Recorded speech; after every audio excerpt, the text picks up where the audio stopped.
तो दोस्तों आज मैं एक्सप्लेन करने वाला हूँ नेटफ्लिक्स के ऊपर 8 मार्च को रिलीज हुई एक अमेरिकन डार्क फैंटेसी मूवी को, जिसको डायरेक्ट किया है हुआन कार्लोस ने। इस मूवी का नाम है डैमसेल। इस मूवी को मिक्स रिव्यूज मिले हैं क्रिटिक्स की तरफ से, लेकिन मूवी देखने में काफी सही है। इस मूवी की IMDb रेटिंग है 6.2 स्टार्स आउट ऑफ 10, जो कि मेरे ख्याल से सही है। देखने लायक है मूवी, वन टाइम वॉचेबल तो एटलीस्ट है। उम्मीद करता हूँ कि आपको देखने में मजा आएगा। यहाँ पर कॉन्सेप्ट काफी अच्छा है। तो चलिए अब बिना किसी देरी के चलते हैं सीधा वीडियो की तरफ।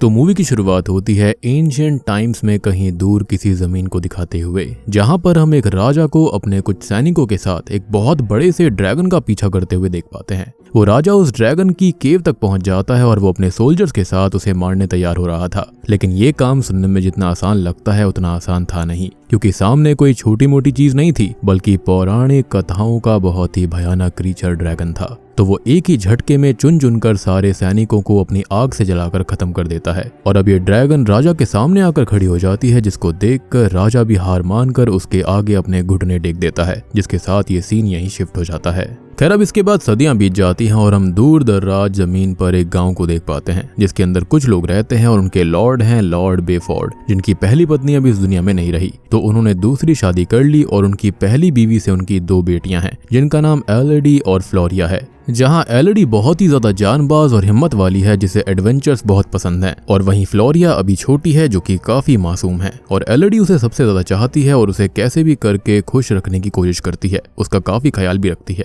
खैर अब इस गांव के बारे में जान ले तो यहाँ पर मौसम ठंडा है, जमीन बंजर पड़ी है, और जैसे तैसे लॉर्ड और एलेडी सब कुछ मैनेज कर रहे हैं, और उनके गोदाम भी जल्दी ही खाली हो जाएंगे, जिससे वहां पर भूखमरी शुरू होने वाली थी। खैर अब एक दिन एलेडी और फ्लोरिया खेलकर घर पर आती हैं, तो उन्हें एक बहुत ही बड़े किंगडम की रेड प्रीस्टेस या फिर रॉयल प्रीस्टेस दिखाई देती है, जो कि लॉर्ड के लिए रॉयल लेटर लेकर आई थी। उसके जाने के बाद में लॉर्ड उस लेटर को पढ़ते हैं, तो उसके अंदर यहाँ से काफी दूर ओरिया किंगडम की रॉयल फैमिली के प्रिंस का मैरिज प्रपोजल आया था, वो भी एलेडी के लिए, जिससे वो सब बहुत खुश होते हैं। हालांकि एलेडी इसमें ज्यादा इंटरेस्टेड नहीं होती, लेकिन लॉर्ड उसको समझाते हैं कि उनके गोदाम जल्दी ही खाली होने वाले हैं और उनके पास खाने और जीने के लिए कुछ नहीं बचेगा। लेकिन अगर वो ओरिया के प्रिंस से शादी कर ले तो उनके पास अथाह सोना है, तो वो उनको भी मिलेगा, जिससे इस गांव के लोगों को मदद मिलेगी। और एलेडी उनके बारे में सोचे, जिस पर वो भी एग्री करती है। हालांकि शादी का फैसला वो ओरिया जाकर प्रिंस से मिलकर कर सकती है और चेंज भी कर सकती है। खैर अब आगे जाने से पहले मैं आपको समझाना चाहूंगा कि इस मूवी के अंदर एंशिएंट टाइम्स के अंदर ऐसा दिखाया गया है कि शादी ऐसे ही वहां पर हो रही थी,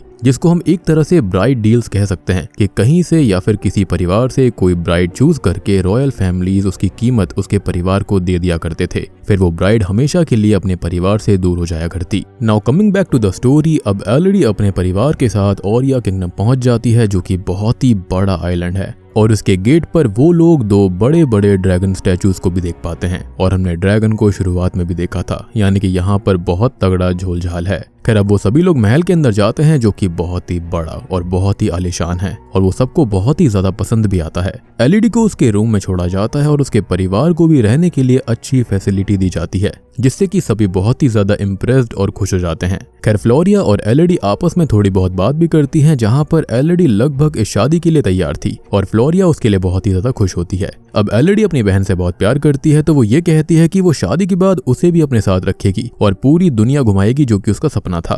खैर थोड़ी देर के बाद में वो विंडो पर जाती है, तो उसे सामने दूसरी मीनार में एक और जवान लड़की दिखाई देती है, और वो लोग एक दूसरे को देखकर स्माइल एक्सचेंज भी करती हैं। और इस लड़की को हमें याद रखना पड़ेगा, क्योंकि ये आगे काम आने वाली थी। खैर अब रात को अपने काम निपटा कर एलेडी विंडो पर फिर से जाती है, तो सामने दूर बने माउंटेन्स में उसे कोई लाइट दिखाई देती है, जो कि उसके मन में एक उत्सुकता का भाव जगाती है। हालांकि अभी वो इसको इग्नोर कर देती है। खैर अगले दिन वो और उसका परिवार प्रिंस हेनरी और उसकी माँ से मिलते हैं, और वो हेनरी के साथ थोड़ी बहुत बात करने के लिए, हालचाल जानने और एक दूसरे को समझने के लिए बाहर निकल जाते हैं। और क्वीन यहाँ पर एलेडी के पेरेंट्स से पैसों की बात करने लगती है, क्योंकि एक तरह से ये सौदा था। अब यहाँ एलेडी और हेनरी एक दूसरे से बात करते हैं, और वो दोनों एक दूसरे को काफी पसंद भी आ जाते हैं। अब आगे वो लोग हॉर्स राइडिंग भी करते हैं, और इसी बीच एलेडी उस माउंटेन की लाइट के बारे में पूछती है, तो हेनरी ये बताता है कि वहां पर उनकी फैमिली की एंशिएंट सेरेमनी होती है, जो कि उनके लिए बहुत ही ज्यादा जरूरी है और वो उनको भी करनी होगी। और असल में यहाँ पर 3 सेरेमनीज होती हैं हमेशा, जिसके अंदर वो जो लाइट जल रही थी वो पहली वाली थी।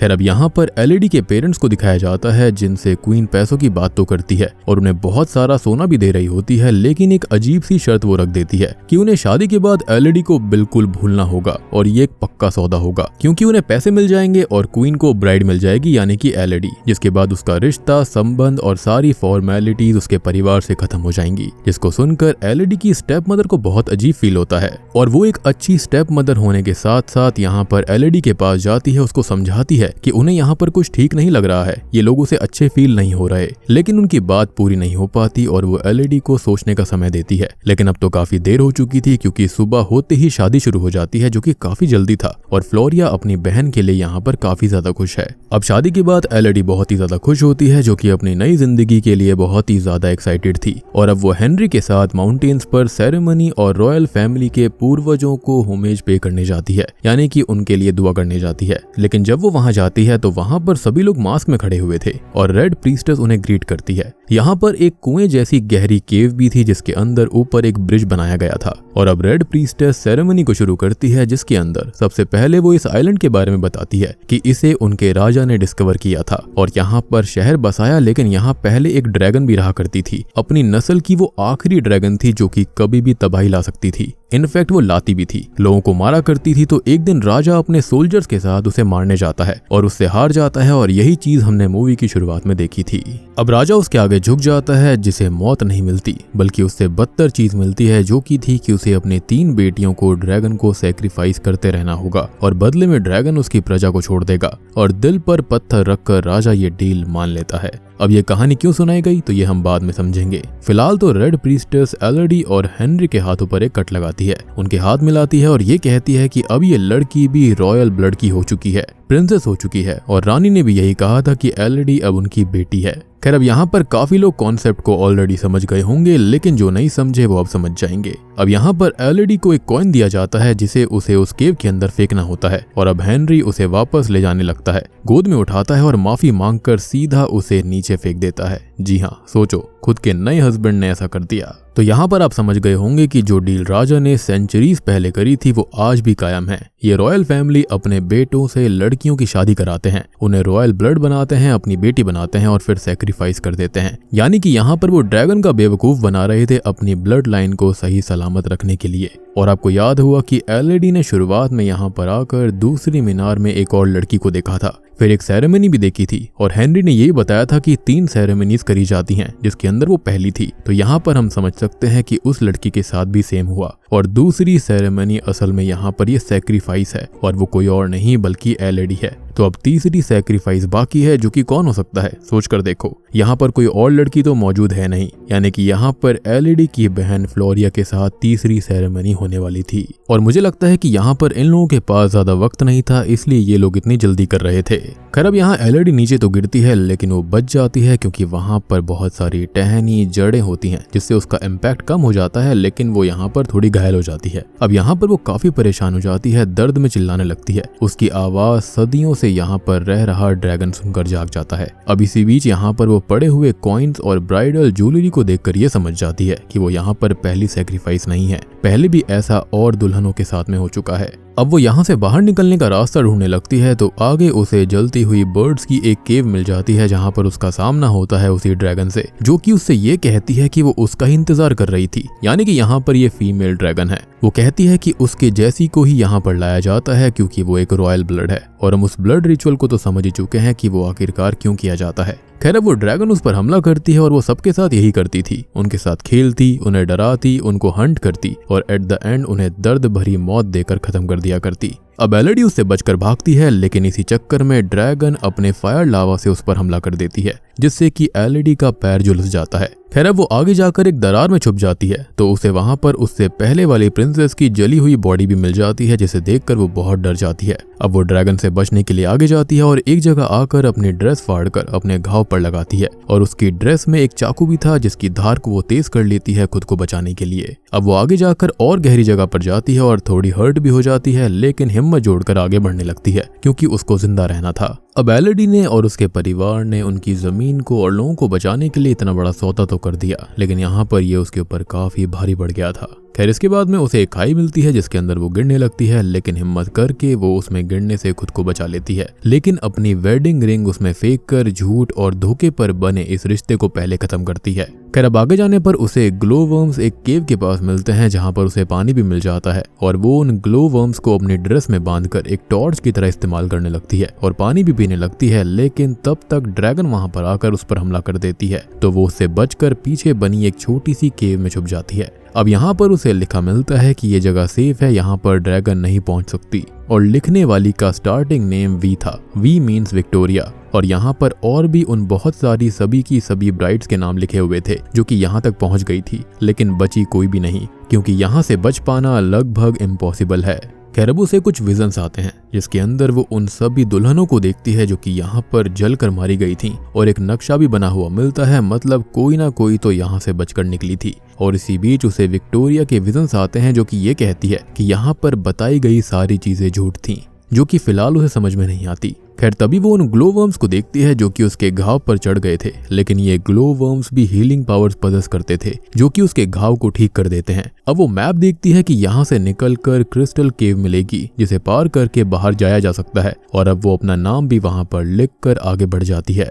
अब वो उस मैप के सहारे आगे बढ़ रही होती है और उस क्रिस्टल केव तक भी पहुंच जाती है और यहाँ पर उसे विक्टोरिया का क्राउन मिल जाता है, मतलब उसने ये क्रिस्टल केव पार करी है। तो अब वो भी क्रिस्टल केव पार करके ऊपर जाती है जिसे एग्जिट तो मिल जाती है, लेकिन ये जमीन से बहुत ऊपर थी और अब वो ड्रैगन उस पर बाहर से हमला करती है, लेकिन अब तक कुछ लोग एलेडी को ढूंढते हुए वहां पर आ गए थे। तो ड्रैगन वहां से निकल जाती है, लेकिन वो ये कहती हुई जाती है कि 3 जानें ली गई थी तो 3 जानें दी भी जाएंगी, जिसका मतलब आगे समझ आएगा। अब एलेडी नोटिस करती है विक्टोरिया का आखिरी नोट कि ये जगह सेफ नहीं है और देखती है कि उसका स्कल मतलब वो भी यहाँ पर नहीं बच पाई थी, जिसके साथ उसका हौसला टूट जाता है। लेकिन उसे बचाने के लिए उसके पिता कुछ लोगों के साथ आए हुए थे, तो वो अपनी हिम्मत इकट्ठा करती है। अब वो नीचे आती है तो उसे एक जगह मिलती है जहाँ पर ढेर सारा सोना था और 3 टूटे हुए अंडे थे। अब वो विक्टोरिया की झूठ वाली बात का मतलब समझ पाती है, साथ ही साथ हम भी सच जान पाते हैं कि ड्रैगन आखिरी थी ही नहीं, उसके 3 बच्चे थे जिनको उस दिन किंग ने खत्म कर दिया और उसके ही अंडे से वो सोना निकला था। मेरे ख्याल से वो सोना ही लेने आए थे। अब ड्रैगन गुस्से में सबको मार देती है, लेकिन किंग उससे रहम की भीख मांगकर उससे एक डील कर लेता है और यही वो डील है कि किंग ने 3 जानें ली थी तो अब उसे 3 जानें देनी भी होंगी, हर बार अलग अलग 3 जानें उसकी रॉयल ब्लड से। और हम समझ पाते हैं कि ना ड्रैगन गलत थी ना ही उसने कुछ शुरू किया था, ये सब तो किंग के लालच से शुरू हुआ था, सोने के लालच में, और उसे प्राइस भी पे करना पड़ता है। लेकिन उसने यहाँ भी अलग ही चालाकी दिखाई, मासूम ब्राइड्स को रॉयल ब्लड बनाकर ड्रैगन को देने लगा, जिसके अंदर उन ब्राइड्स, उनकी फैमिलीज या फिर राजा के परिवार के अलावा किसी की कोई गलती ही नहीं है, लेकिन सजा राजा की फैमिली को छोड़ सब भुगत रहे हैं। इससे बड़ा अन्याय क्या ही हो सकता था। खैर अब वो अपने पिता और उनके साथ आए 3 लोगों को देखती है और उन 3 लोगों को ड्रैगन खत्म करके ड्रैगन उसके पिता पर हमला करती है, जो कि अपनी आखिरी वर्ड्स में एलेडी से माफी मांगते हैं कि उन्होंने उसका सौदा किया था। वो सब कुछ जानते थे, लेकिन अब वो पछता रहे हैं क्योंकि ऐसे वो नहीं जी सकते। यानी कि यहाँ पर एलेडी के पिता को सब कुछ पता था, लेकिन स्टिल उन्होंने अपने लोगों को बचाने के लिए अपनी बेटी की कुर्बानी दी, जो कि अब उन पर ही भारी पड़ गई। खैर अब ड्रैगन उन्हें खत्म कर देती है और वहां से चली जाती है, जिसके बाद एलेडी अपने पिता के पास आती है और भरे दिल से उन्हें लास्ट रिस्पेक्ट पे करती है, जिसके बाद ऑब्वियसली एलेडी के पिता खत्म हो जाते हैं। खैर अब वो रस्सी के सहारे बाहर जाने लगती है और ड्रैगन उसे रोकती है, बाहर आकर तबाही मचाने लगती है और ये सब क्वीन देख लेती है, जो कि फ्लोरिया को अपने साथ केव तक लाती है एलेडी की जगह सैक्रिफाइस करने, यानी कि तीसरा सैक्रिफाइस देने। लेकिन हेनरी ऐसा करने से मना करता है तो क्वीन खुद ही ब्लड रिचुअल करके फ्लोरिया को केव में फेंक देती है। अब यहाँ एलेडी बाहर आ गई थी, जिसे अपनी स्टेप मदर मिलती है, जो कि फ्लोरिया के बारे में उसे बताती है। तो यहाँ पर एलेडी वापस से अंदर जाती है और अब वो अपने फादर की तलवार लेकर ड्रैगन से लड़ने लगती है। अब एलेडी ड्रैगन को ट्रिक करके फ्लोरिया को तो छुड़ा लेती है, लेकिन ड्रैगन इतनी भी पागल नहीं थी, तो वो उसे खत्म करने आती है और एलेडी उसे सच समझाने लगती है कि वो रॉयल ब्लड है ही नहीं। उसके जैसी यहाँ पर आने वाली आज तक सभी लड़कियों को रॉयल ब्लड बनाया जाता था और उनकी स्मेल से ड्रैगन समझती थी कि वो रॉयल परिवार से है, यानी कि वो लोग अपने वहाँ पर जो कट लगाया करते थे हाथ पर, वो अपना खून यहाँ पर नॉर्मल लड़कियों के हाथ पर लगाते, जिससे कि ड्रैगन को ये लगता कि वो रॉयल ब्लड से हैं। और किंग ने उसकी 3 बेटियों को खत्म किया था, 3 अंडों को तोड़ दिया था, तो अब वो उन सबको खत्म कर रही है। लेकिन धोखा उन सबके साथ हुआ है। ना ही ड्रैगन गलत है, ना ही वो लड़कियां जिस पर ड्रैगन अभी कोई बात नहीं सुनती और उससे लड़ने लगती है, जिसको एलईडी हर्ट कर देती है और फाइनली एक रैंप के सहारे उसकी फायर उस पर ही छोड़ देती है, जिससे ड्रैगन झुलस जाती है और मरने लगती है। अब एलईडी फाइनली ड्रैगन को समझाती है, उसे यकीन दिलाती है कि ये पूरा खेल ही धोखे पर चल रहा था। तो अब ड्रैगन उसे ये कहती है कि वो उसे खत्म करके सब कुछ रोक दे, लेकिन अब वो ये कहती है कि चीजें वो डिसाइड करेगी, क्योंकि गलत किसी के साथ भी नहीं होना चाहिए। और वो उन ग्लो वर्म्स को उस ड्रैगन पर छोड़ देती है, जिससे क्या होगा हम जानते हैं, यानी कि यहाँ पर वो ड्रैगन हील हो जाती है। अब वो मेंशन में जाती है जहाँ पर हेनरी की तीसरी लड़की से शादी हो रही थी, जो कि आखिरी सैक्रिफाइस थी, यानी कि ये लोग फ्लोरिया को भी ऐसे ही एक्स्ट्रा भेंट के तौर पर वहां फेंक रहे थे। या फिर ये हो सकता है कि वहां पर जो एलईडी के पिता थे वो बचाने आ गए थे अपनी बेटी को, जिसके चलते उन्होंने फ्लोरिया को देने का सोचा। खैर अब वो उस लड़की को, उसके परिवार को यहाँ से भगा देती है और बाकी जो यहाँ से जाना चाहते हैं एलईडी उन्हें जाने का ऑफर देती है। और अब क्वीन तभी एलईडी को खत्म करने के लिए रेडी होती है, लेकिन एलईडी यहाँ पर अकेली नहीं आई थी, उसके साथ आई थी सेंचुरी से अपने बदले को तरस रही ड्रैगन, जो कि अपनी आग से पूरी रॉयल फैमिली को जला देती है और पूरा किंगडम खत्म हो जाता है। अब मूवी के अंतिम सीन में एलईडी अपनी स्टेप मदर और फ्लोरिया के साथ गांव लौट जाती है और उसके साथ जाती है वो ड्रैगन, जो कि अब सही रास्ते पर है, सही काम करेगी और एलईडी का हमेशा साथ देगी, उसको कोई भी हरा नहीं पाएगा। और साथ ही साथ एलईडी यहाँ पर ढेर सारा खाना, सोना सब कुछ लेकर आई थी ताकि उसके लोग हमेशा जीवित रहें, और उसने अपने पिता का भी सम्मान रखा। और बूम, इसी के साथ में डैमसेल मूवी यहीं पर खत्म हो जाती है। तो दोस्तों ये थी इस फिल्म की कहानी, जो कि हाल ही में ही नेटफ्लिक्स के ऊपर रिलीज हुई है, जो कि एक डार्क फैंटेसी मूवी है। उम्मीद करता हूँ कि आपको पसंद आई होगी। पसंद आई है तो वीडियो को लाइक कर देना, चैनल के ऊपर नए हैं तो सब्सक्राइब कर लीजिए। तो मैं आप सबको मिलता हूँ अगली वीडियो के साथ में, तब तक के लिए